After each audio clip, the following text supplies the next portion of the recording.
there is a substance being extracted from you right now.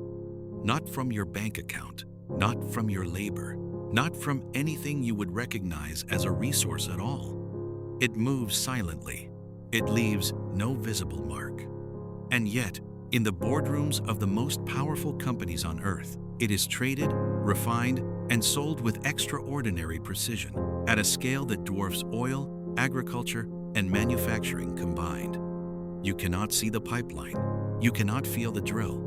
But every time you unlock your phone, every time your eyes drift to a screen, every time a notification pulls you back from a conversation or a thought or a moment of quiet, the extraction begins again. What they are taking is not your data. Data is just the map. What they are taking is your time, your focus, the irreplaceable, non-renewable, deeply human resource that philosophers have debated for centuries and engineers have finally learned to monetize. The attention economy is not a metaphor. It is not a theory from an academic journal. It is the operating system underneath the digital world, a vast, invisible architecture built to capture the one thing every human being has in equal and finite supply. The question is not whether you are part of it. The question is, when did you last choose where your attention went? To understand the attention economy, you first have to understand a strange inversion that happened at the turn of the 21st century, quietly, without announcement, almost without anyone noticing. For most of human history, businesses sold things to people, products, services, experiences. The transaction was visible. You gave money. You received something in return. Simple. Then the internet arrived, and with it, a new kind of company. Companies that gave you everything for free. Search engines, social networks, email platforms, maps, news, entertainment. All of it free. But nothing is ever free. That is one of the oldest laws of economics. What changed was not the transaction, it was the currency. Instead of charging users money, these companies charged something else. Attention, your time on the platform, your behavioral data, your psychological profile. Attention. And they sold that profile with extraordinary granularity to advertisers willing to pay billions to reach a specific set of eyes at a specific moment in a specific emotional state. In 2023, global digital advertising revenue surpassed $600 billion. Meta alone generated over $130 billion. Google's parent company, Alphabet, earned nearly $240 billion, the vast majority from targeted advertising. These are not technology companies in the traditional sense. They are attention brokers, and the product they sell has never been software or a service or a platform. The product is you. Understanding how this system was built, how it became dominant, and what it has done to human behavior and society, that is the real story, and it begins much earlier than most people realize. Cast your mind back to 1994. The internet was young, chaotic, wildly optimistic, a place where information moved freely, and no one had yet agreed on how to make money from it. On October 27th of that year, a small web magazine called Hotwired published what would become one of the most consequential artifacts in economic history, the first clickable banner advertisement. It was bought by AT&T. It read, "Have you ever clicked your mouse right here? You will." 78% of people who saw it clicked. 78%. That rectangle, crude, blinking, almost laughably simple, was a seed planted in uncertain soil, a hypothesis that would take nearly 3 decades to fully flower into a $600 billion industry. The hypothesis was this: human attention directed toward a screen has measurable commercial value. In the years that followed, web pioneers experimented with models, subscription fees, pay-per-click, micropayments. Most failed. But the advertising model survived because it offered something remarkable. It asked nothing of the user, no payment, no commitment, only presence. Then came Google.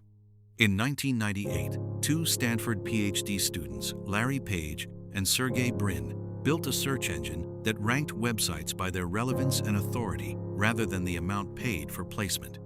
It was a genuine intellectual breakthrough, but the business model that followed was the real revolution.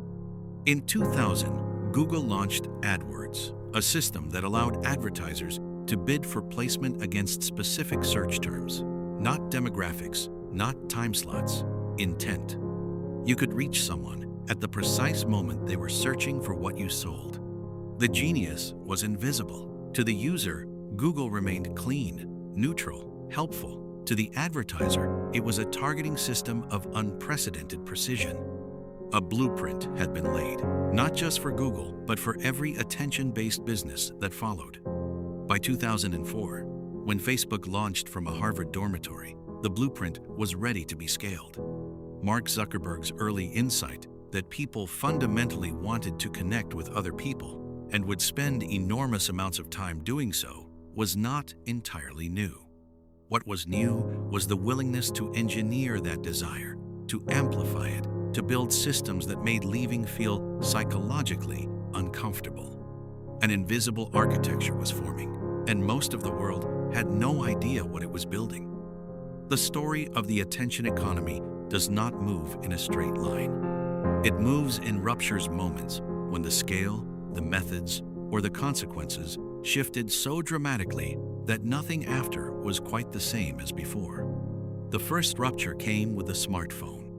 In 2007, Steve Jobs walked onto a stage in San Francisco and introduced a device that would fundamentally alter the geography of human attention. The iPhone was not the first mobile phone. It was not even the first smartphone.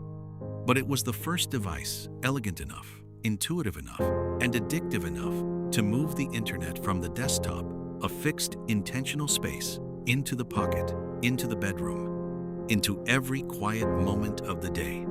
Between 2007 and 2012, smartphone adoption exploded. By 2015, the majority of internet traffic globally came from mobile devices. The implications for the attention economy were seismic. Previously, a person's attention could be harvested for perhaps 6 or 8 hours a day, the hours spent at a desk. The smartphone changed the accounting entirely. Now, attention was available from the moment a person woke until the moment they slept. And for many, even during sleep, because the phone was on the nightstand and the notification was already waiting. The platforms understood this instantly. Facebook's mobile pivot, beginning around 2012, was not simply a technical adaptation. It was a strategic reconquista. The company rebuilt its product architecture around the mobile screen. The newsfeed algorithm was tuned not for information quality, but for engagement, for time, for the particular cocktail of emotion, curiosity, outrage, validation, envy that kept the thumb scrolling. Not growth, optimization. In the same year, Facebook acquired Instagram for $1 billion, a price that seemed extraordinary at the time. By 2018, analysts estimated Instagram alone was worth over $100 billion. The acquisition was not about technology. It was about the elimination of a rival attention market before it could mature. The second rupture was the algorithm. YouTube, acquired by Google in 2006 for $1.65 billion, spent years refining its recommendation engine. Early YouTube was largely a platform of user choice. You searched for a video, you watched it, you left.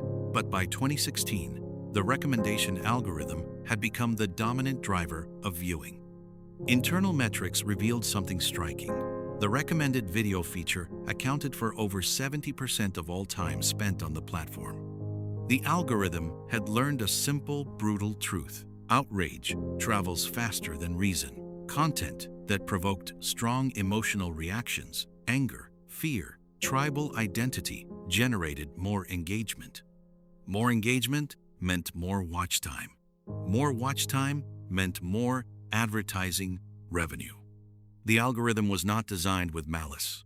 It was designed with an objective: maximize engagement, and it pursued that objective with cold, mechanical efficiency. The consequences for the quality of public discourse, political polarization, and mental health would only become visible years later. The third rupture arrived from the East. TikTok, launched globally by Beijing-based ByteDance in 2018, represented something qualitatively different from every attention machine that came before it. Where Facebook and YouTube still relied partly on social graphs and search intent, TikTok built its entire architecture around a recommendation engine with no social prerequisite whatsoever. You did not need to follow anyone. You did not need to search for anything. The algorithm studied your behavior, the fraction of a second you paused on a video, the slight hesitation before scrolling, and within minutes, it knew you. Not just your interests, your psychology. By 2023, TikTok users globally spent an average of 95 minutes per day on the platform. Among users under 25, it had become the primary source of news, entertainment, and cultural identity. The attention economy had reached full maturity, and the human mind, the original target, had been reshaped in ways we are only beginning to measure. Behind the interfaces, behind the feeds and recommendations and infinite scrolls, there is a set of mechanisms most users never see, and most analysts rarely discuss with the candor the subject demands. The first is the variable reward loop. In the 1950s, behavioral psychologist B.F. Skinner discovered that animals and humans exhibit the strongest, most compulsive behavior not when rewards are consistent, but when they are unpredictable. Pull a lever, sometimes nothing happens. Sometimes a reward. The uncertainty is the engine. Every social media feed is a variable reward machine. Every scroll is a pull of the lever. Sometimes nothing interesting. Sometimes a message, a like, a video that makes you laugh, a post that makes you furious. The unpredictability is not a side effect, it is the design. The second mechanism is social validation as currency. Likes, shares, comments, follower counts, these are not merely social signals. They are, within the platform economy, units of psychological value. The human brain processes social approval and rejection in the same neural regions that process physical pain and pleasure. The platforms understood this, not abstractly, but in granular detail. In 2012, Facebook introduced the like button globally. Internal research later confirmed by whistleblower Frances Haugen's 2021 disclosures showed that the like button increased engagement substantially, while simultaneously increasing anxiety about social comparison. The platform knew. It deployed the feature anyway. An invisible margin, a silent lever, billions generated from the architecture of human insecurity. The third mechanism is data asymmetry.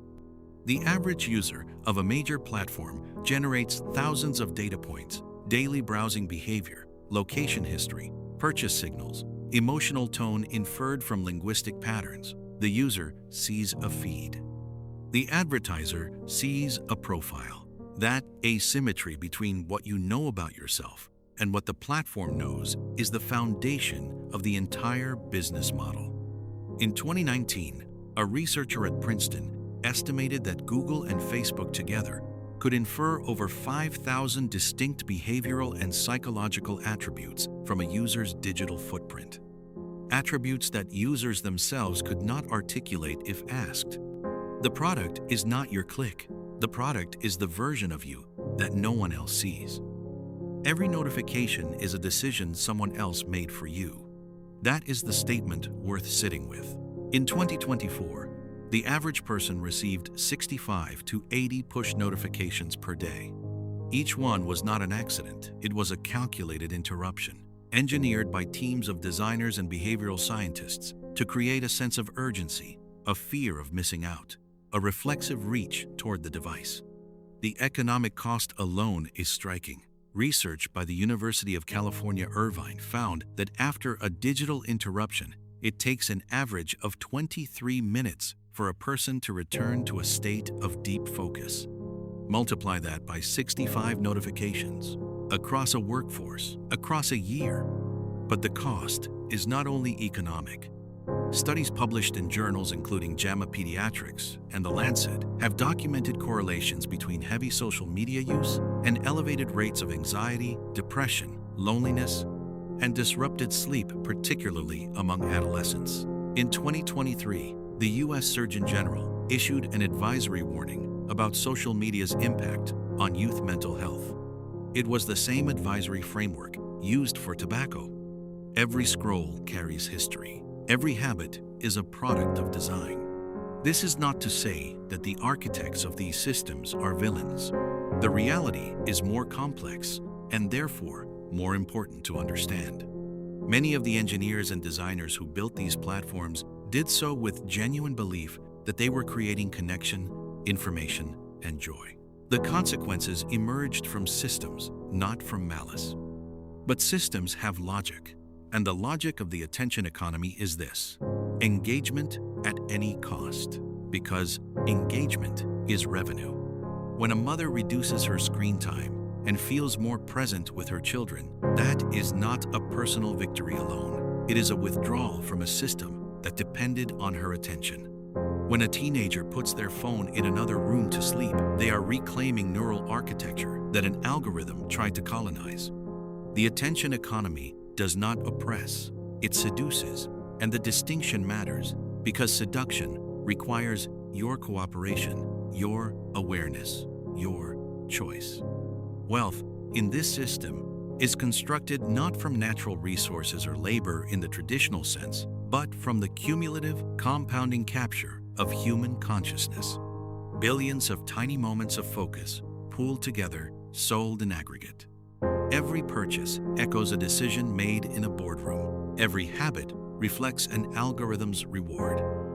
We have traveled through the origin of the first banner advertisement to the algorithmic architectures of TikTok. We have seen how attention became currency, how psychology became engineering, and how the most powerful media companies in history were built not on what they sell, but on what they capture. The attention economy is not going away. It will evolve into augmented reality, into wearable devices, into interfaces we have not yet imagined, and with each evolution, the competition for your focus will intensify. But knowledge changes the relationship. When you understand the mechanism, you are no longer simply a user. You become a participant who sees the game, and that changes everything. So here's the question worth carrying with you. If your attention is the most valuable thing you possess, how intentionally are you spending it? If this made you see the digital world differently, leave a comment below. Share this with someone who needs to hear it. And if you want to keep exploring the hidden forces behind money, power, and the systems that shape modern life, subscribe. The feed will always be waiting. The real question is whether you decide what's worth your time. The story of the attention economy is still being written, and you are still in it.